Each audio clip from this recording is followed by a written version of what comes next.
Hello friends, welcome back. तो ये project management का सेकंड चैप्टर है और पहला चैप्टर आप प्लेलिस्ट में जाके देख सकते हैं। तो पहले आप वो देख लीजिए जिससे कि आगे चीज़ें आपको समझ में आए। तो इस वीडियो में हम लोग पढ़ेंगे what is activity, what is event and types of event. तो अगर अभी तक आपने सब्सक्राइब नहीं किया है तो सब्सक्राइब कर लीजिए और साथ में बेल आइकन को भी प्रेस कर दीजिए जिससे कि आने वाली वीडियोज़ का आपको नोटिफिकेशन मिलता रहे। तो चलिए स्टार्ट करते हैं। तो देखते हैं सबसे पहले नेटवर्क डायग्राम क्या होता है। Network diagram is a graphical representation of arrow nodes indicating their logical sequence.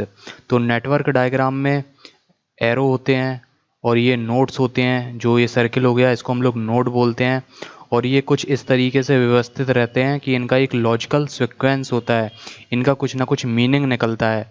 ये ऐसे ही कहीं भी नहीं लगा देते हम लोग। तो यहाँ पे देखते हैं टाइप ऑफ नेटवर्क। तो कितने प्रकार के हम लोग नेटवर्क डायग्राम बना सकते हैं। तो पहला हो गया है AOA नेटवर्क डायग्राम, दूसरा हो गया है AON नेटवर्क डायग्राम। तो पहले वाले को बोलते हैं एक्टिविटी ओवर एरो डायग्राम और दूसरे वाले को बोलते हैं एक्टिविटी ओवर नोड डायग्राम। तो पहले वाले में क्या होता है, activity over arrow.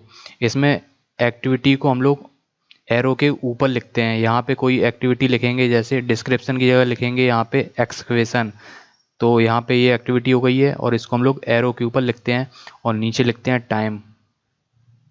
Activity over node में क्या करते हैं, इसमें एक्टिविटी को हम लोग नोड में लिखते हैं। ये नोड हो गया, इसके अंदर हम लोग एक्टिविटी को लिखेंगे। तो बेसिक डेफिनीशंस पढ़ते हैं।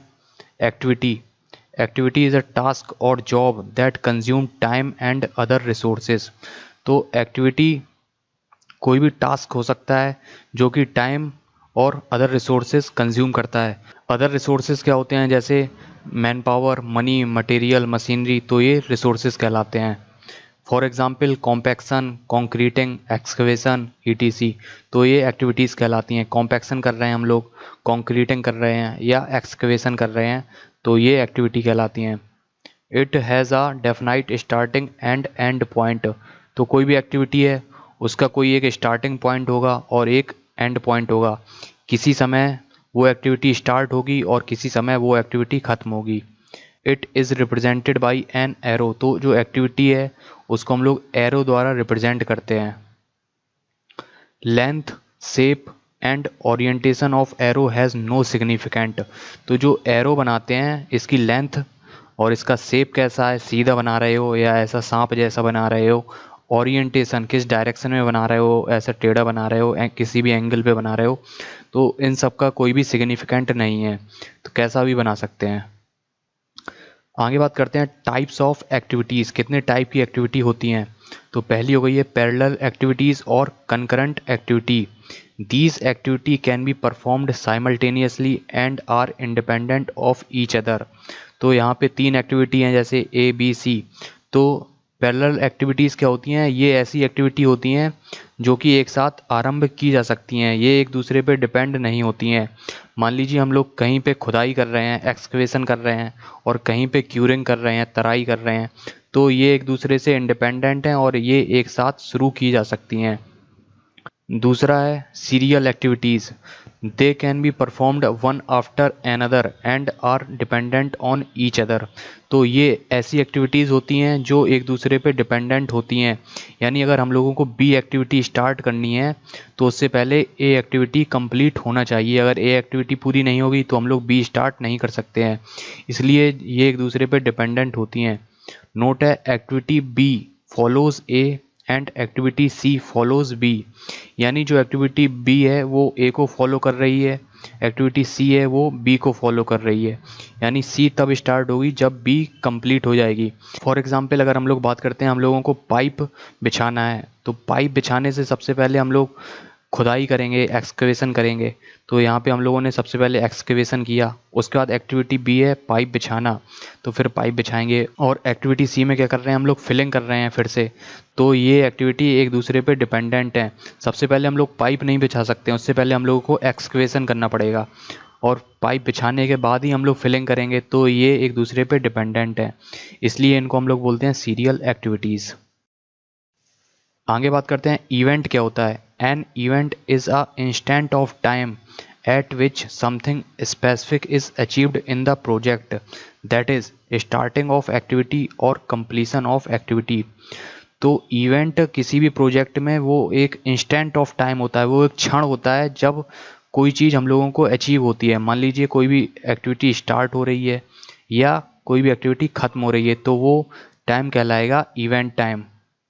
Example, start of compaction, completion of concreting, ETC। तो यहाँ पे जैसे स्टार्टिंग ऑफ कॉम्पैक्शन है तो ये एक इवेंट कहलाएगा, और कंप्लीशन ऑफ कॉन्क्रीटिंग तो ये एक इवेंट कहलाएगा।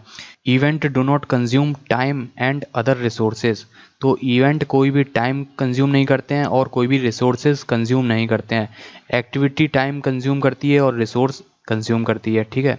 इवेंट वो एक इंस्टेंट ऑफ टाइम होता है, कोई क्षण होता है जहाँ पे हम लोग कुछ अचीव करते हैं, यानी कोई भी एक्टिविटी या तो स्टार्ट हो रही है या कोई एक्टिविटी खत्म हो रही है, तो उसको बोलते हैं event. Event are control point in the project.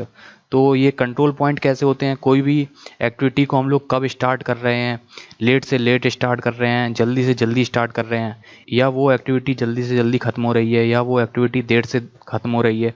तो इवेंट होते हैं कंट्रोल पॉइंट किसी भी प्रोजेक्ट में। Events are represented by nodes. तो ये नोड्स कहलाते हैं। ये सर्किल हो गया, ये स्क्वायर हो गया, ये रेक्टेंगल। तो shape of node can be any regular geometrical figure. तो शेप कोई भी हो सकता है। Event are numbered for their identification which is written inside the node. तो हम लोगों को इवेंट की आइडेंटिफिकेशन करना है कि कौन सा इवेंट है ये, तो इसके लिए हम लोग इवेंट्स की नंबरिंग कर देते हैं, पहला, दूसरा, तीसरा, चौथा। तो इससे पता चल जाता है ये कौन से नंबर का इवेंट है, क्योंकि जो प्रोजेक्ट होते हैं वो बहुत बड़े होते हैं और उसमें हज़ारों इवेंट होते हैं और हज़ारों एक्टिविटी। तो किसी भी चीज़ की आइडेंटिफिकेशन के लिए उसकी नंबरिंग करना बहुत ज़रूरी होता है। नोट की बात करते हैं। An activity is also identified by terminal notes, hence activity D is also called as 2, 5। तो यहाँ पे 2 एक इवेंट हो गया और एक इवेंट 5 हो गया, और ये एक्टिविटी डी हो गई है। तो एक्टिविटी डी को हम लोग इसके टर्मिनल इवेंट से भी पहचान सकते हैं। अगर हम लोग बोल देंगे कि एक्टिविटी 2, 5, तो समझ जाएंगे कि ये एक्टिविटी इसके बीच हो रही है, 2 और 5 के बीच। ये है D activity. A general convention followed in this subject for any activity will be shown as below। तो इस सब्जेक्ट में हम लोग किसी भी एक्टिविटी को कैसे रिप्रेजेंट करेंगे, ये इसके टर्मिनल नोट्स हो गए हैं I और J। ये स्टार्टिंग हो गई एक्टिविटी की और ये एंड हो गया एक्टिविटी का। तो इस एक्टिविटी को हम लोग कैसे रिप्रेजेंट करेंगे, एक्टिविटी I, J, और नीचे हम लोग इसमें टाइम रिप्रेजेंट करेंगे कि ये एक्टिविटी कितने टाइम में ख़त्म हो रही है। ऊपर एक्टिविटी का आइडेंटिफिकेशन होगा कि ये कौन सी एक्टिविटी है, ये एक्टिविटी IJ है।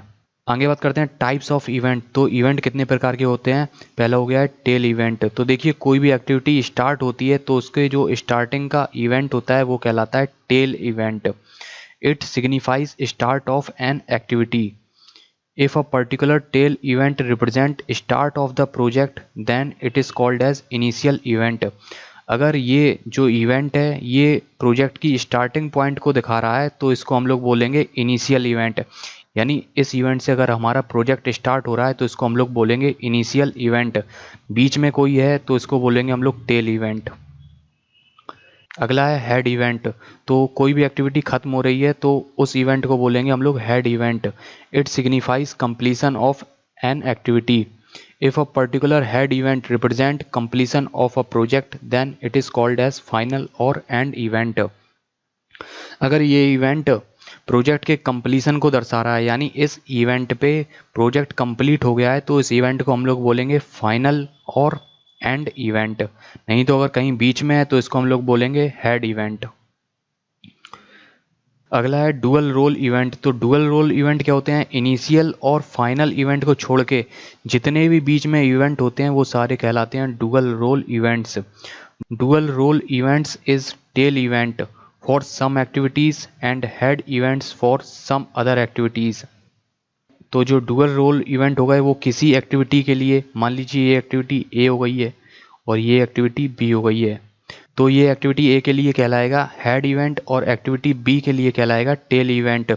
एक्टिविटी A यहाँ पे ख़त्म हो रही है और एक्टिविटी B यहाँ से स्टार्ट हो रही है, तो एक्टिविटी B के लिए कहलाएगा ये टेल इवेंट और एक्टिविटी A के लिए कहलाएगा हेड इवेंट। तो ये हो गया है dual role event. All the events other than initial and final events are called as dual role event. तो इनिशियल और फाइनल इवेंट को छोड़ के सारे ही इवेंट डुअल रोल इवेंट कहलाते हैं। यहाँ पे नोट की बात करते हैं। बस्ट इवेंट क्या होता है? When more than one activity is coming out from N event. जब एक इवेंट से एक साथ कई सारी एक्टिविटीज़ निकलती हैं तो इसको हम लोग बोलते हैं बस्ट इवेंट। मर्ज इवेंट क्या होता है? When more than one activity are entering into an event. जब एक से अधिक एक्टिविटी एक इवेंट में जाके ख़त्म हो रही हैं तो इसको बोलते हैं हम लोग मर्ज इवेंट। आगे बात करते हैं इंटरफेस इवेंट क्या होता है। It is a common event which shows connection between activities performed by more than one agencies और बिटवीन टू और more sub projects. Hence this event requires external input. तो देखिए, अगर हम लोगों को एक मशीन के लिए फाउंडेशन बनानी है तो जो फाउंडेशन बनाएंगे वो बनाएंगे सिविल इंजीनियर वाले, और जो मशीन आके इंस्टॉल करेंगे पूरी वो करेंगे मैकेनिकल इंजीनियर वाले। तो इन दोनों के बीच एक कनेक्शन होना चाहिए सिविल इंजीनियर और मैकेनिकल इंजीनियर के बीच, कि मशीन आएगी उसकी कितनी फ्रिक्वेंसी है तो उसी हिसाब से फिर फाउंडेशन बनाई जाएगी। नहीं तो उसकी फ्रिक्वेंसी अगर एक कमरे में मान लीजिए 10 मशीनें लगा दी एक साथ और उनकी फ्रिक्वेंसी एक साथ अगर मान लो मैच कर गई तो उस कमरे में वाइब्रेशन होने लगेगा।